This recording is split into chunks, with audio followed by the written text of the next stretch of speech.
চড়ানি দেখা যায়। আজকাল যদি কিস্তি না নিতে পারি তাহলে তো আমার চাকরি শেষ। 72 বছর 2টা চাকরি করি, কত মানুষের দ্বার তো কত টেকনিকে কিস্তি লইলাম, আর শেষ পর্যন্ত বলে আমার চাকরির ঝুঁকি। আমার কেবিন আলী বুদ্ধিটা খাটাইয়া কিস্তিটা লোন লাগবে।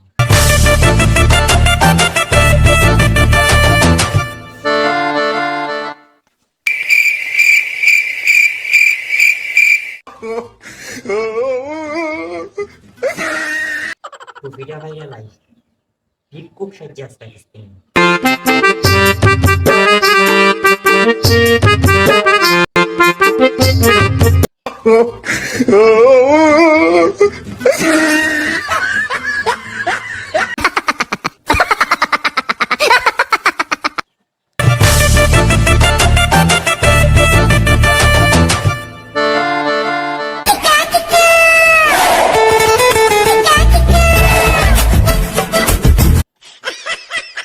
চান্দু এখন বাড়িতে না বাড়িয়া বই যাইবা।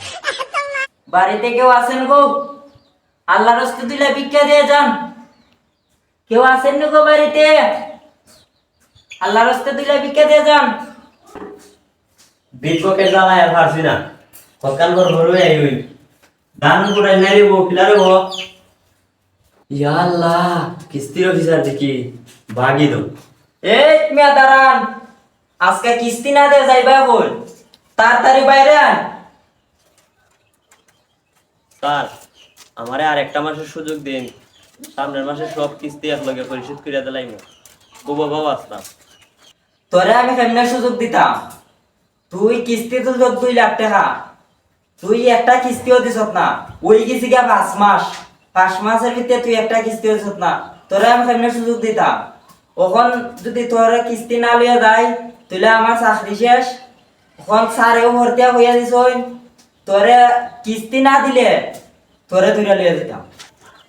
স্যার, আপনি আমার বড় ভাই, স্যারের লগে একটু মাইটা দেখুন না স্যার, একটা মাসের সুযোগ নিলইয়া দেওয়ান যায় আমারে।